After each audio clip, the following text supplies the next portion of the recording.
Hey guys, Some Gamer Dude here. So with the reboot, I really don't want to overextend myself like I did in the original era. I don't mind having multiples of the same clan, but I want to just focus on a few clans, so there isn't much stress. Enough to fit in the type of storage box I use to carry my decks and not get bored. 5. So bear with me and indulge me. This will probably also frame what clans will get more content on the channel over others. So if you like any of these clans, subscribe. You will get content on them. If you've seen my videos on my decks, you'll know I've played a lot of different decks, and thanks to borrowing friends' decks, I've got to play everything at some point bar Gear Chronicle. I have been mulling this over since the reboot announcement, and I think I've got a good idea of where I want to go. Before I start, I will mention what my friends are looking to play, as I will end up covering those as well. Friend 1 is looking to continue Mega Colony, Grand Blue, Dimension Police, Angel Feathers, and Neo Nectar. Friend 2 is looking to continue Royal Paladin and start Kagero. Friend 1 is probably very dependent on what clans get, as he only likes certain aspects of each clan mentioned and specific characters. I know he's not a fan of Dimension Police outside of Dimensional Robos and Enigma and Rain, for example. So let's get to my stuff. No one would be surprised that I want to keep on Aqua Force. I have enjoyed their playstyle since I picked it up and really look forward to seeing how it plays with the lack of stand triggers in the current format. The traditional way of how it plays with units shifting back and allowing the units behind them to strike, splitting the attacks over multiple cards instead of raw shield values, is just incredibly satisfying. I will admit I am a little bit worried that some of the appeal might be gone when the Vanguard is only able to attack on wave 1 or 2 realistically if it doesn't want to interfere with triggers, unless there are some really big Lambros-esque shenanigans to happen. It's going to be interesting when that extra booster hits.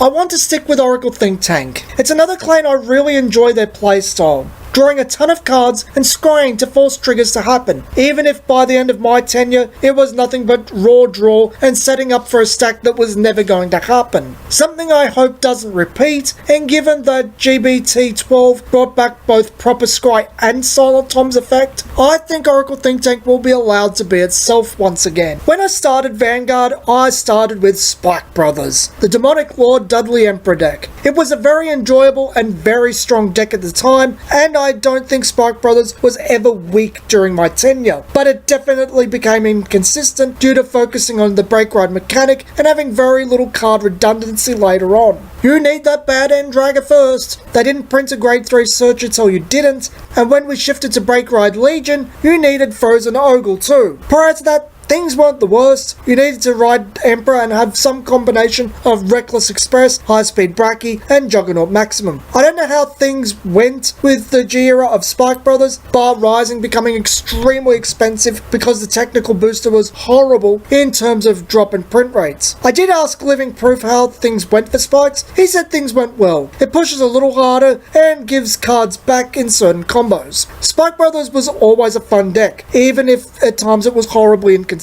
and the big play was always satisfying. I would like to play it again. I've mentioned Shadow Paladin in my videos before, the cost they always incur too, but the more I thought about it, I don't think it's the Paladin deck I had the most fun playing. Revengers was strong and satisfying, but it gets boring because it's so consistent and non-interactive once it gets going. Very similar to Jewel Knights and Royal Paladin in general too. I lose interest playing because it's too much of the same every game, and it doesn't feel like there's enough moving parts to keep me engaged. But not Gold. Gold Paladins were fun, especially Legion Liberators who search the top 3 and chain cards to power up units such as May Rain Liberator Bruno or activate the effect of Prominence Glare. That was fun. It still is. I complain about the lack of consistency in Spike Brothers, then I say the lack of consistency in Gold is one of their better aspects. I wish I could decide what I want. But this has more to do with how Gold Paladin plays into their other units. Even ones when placed onto the rearguard from the deck and do things is enjoyable.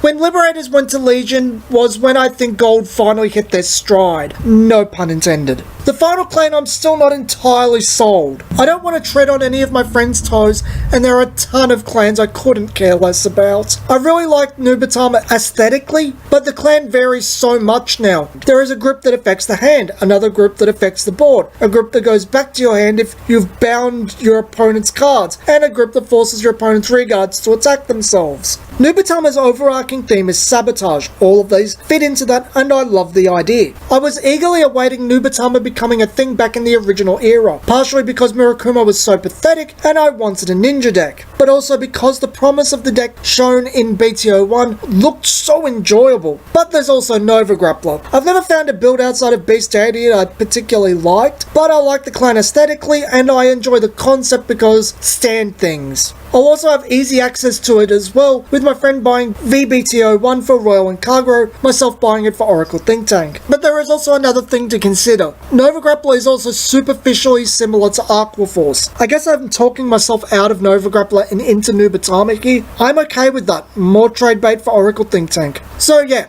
Oracle Think Tank, Spike Brothers, Aqua Force, Gold Paladin, and Nubitama for me, Grand Blue, Dimension Police, Mega Colony, Angel Feathers, and Neo Nectar for Friend 1, Royal Paladin, and Kagero for Friend 2. But Friend 2 is also highly influenced by whatever is cool in the anime, and will probably pick up Shadow Paladin and Link Joker again. I can sense it in the air. So with that in place, that's about half the game that will be discussed here. Pretty good coverage. I'll see you guys next video.